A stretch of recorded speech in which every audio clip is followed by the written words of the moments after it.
I'd like to introduce to you that person who in 1988 did not know who she was, and a person that today is not only aware of who she is, but also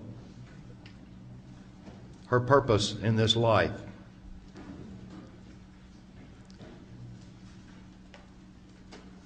I would also like to introduce a person who changed my life forever. Cathy O'Brien, thank you.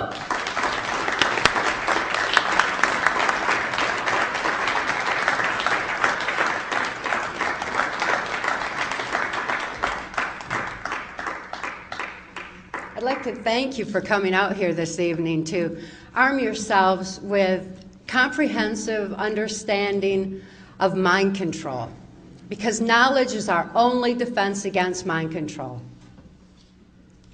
Knowledge is our only defense against it, which is exactly why it's being suppressed under the 1947 National Security Act. There's a small handful of criminals that are in control of our government and in control of our country, that are in control of our information, and they're suppressing pertinent facts such as mind control and hiding under the National Security Act. That's national security that's threatening the security of our nation when it allows for crimes against humanity like tortures to continue, when it allows for mass mind control mechanisms to go into place through social engineering that keeps us all warring with each other and not really understanding exactly what it is that's going on in our world. We all formulate our thoughts, our opinions, and ultimately our actions based on what we know. And when our knowledge base is altered, we're left to superstition, conjecture, and ultimately fear.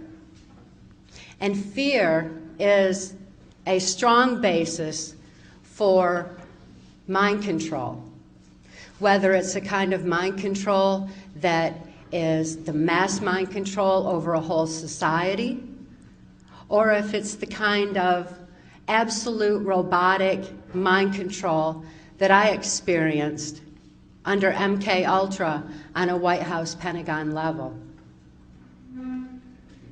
I feel very fortunate to have recovered from my mind control victimization and to have a clear view of what's actually going on behind the scenes of what Adolf Hitler and George Bush termed a New World Order. It makes perfect sense to me what I'm seeing in society today.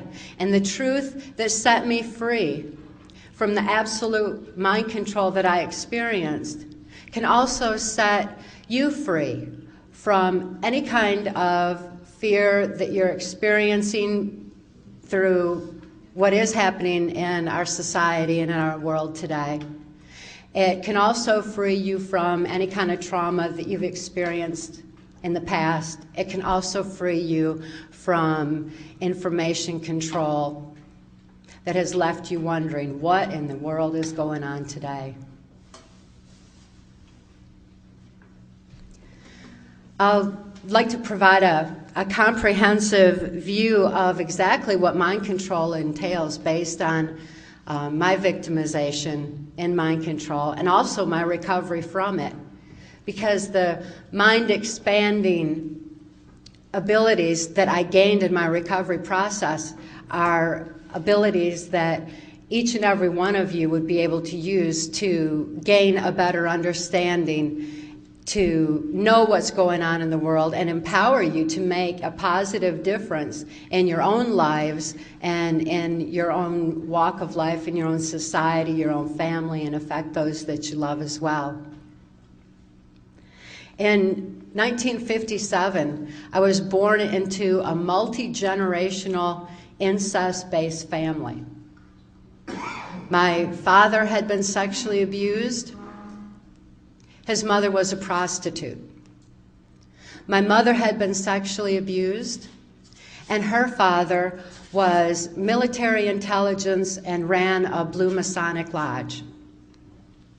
I'm certainly not going to be suggesting that all Masons are bad, just because there are many who have an ulterior agenda that is formulated on abuse. And anyone that I name is not to suggest that any particular group is responsible for what's going on in the world today. It's just not that simple.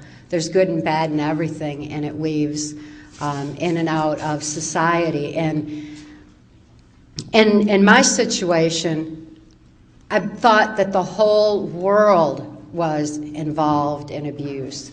And as a very young child, I had hoped that there was some place in the world where people didn't abuse their children. I thought that perhaps that could actually happen because that's what I felt in my heart.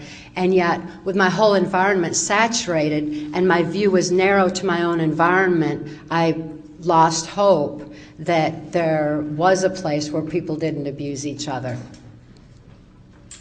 The sexual abuse that I endured as a child began at a very early age.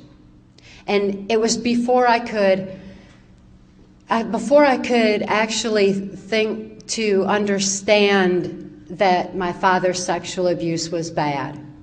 I couldn't judge morally what he was doing was wrong in any way whatsoever. But I did endure the pain and suffocation of his abuse just the same. And my body automatically responded to that pain and to that suffocation by developing a disorder which is known as dissociative identity disorder. This disorder was formally termed multiple personality disorder. And the International Society for the Study of Dissociation has finally come out with better information on how to recover from trauma and have redefined the disorder as dissociative identity disorder, because multiple personality disorder is a misnomer. I didn't develop multiple personalities. I had one personality that was just totally shattered from the abuse. When trauma occurs that is too horrible to comprehend, the mind compartmentalizes that abuse. So by compartmentalizing off that abuse, the rest of the mind can function normally as though nothing had happened. This is now professionally defined, this disorder is, as the mind's sane defense to trauma too horrible to comprehend. It's not something that as a very, very young child I thought to develop and used as a psychological protective mechanism. Instead, it's what my brain automatically did in order to deal with the extensive abuse that I was experiencing. My father may not have been aware of the effects on my brain that his abuse was causing. Not until much later, when his sexual abuse used as expanded into child pornography. He was supplementing the family income with proceeds from child pornography he was making of me, and this child pornography was being sold through the local Michigan Mafia child pornography ring. Well, back then, this was just right around the age of 6, so this was like now into the early 60s. And a local politician was actually sanctioning this child pornography ring in order to target children like myself for MK Ultra mind control.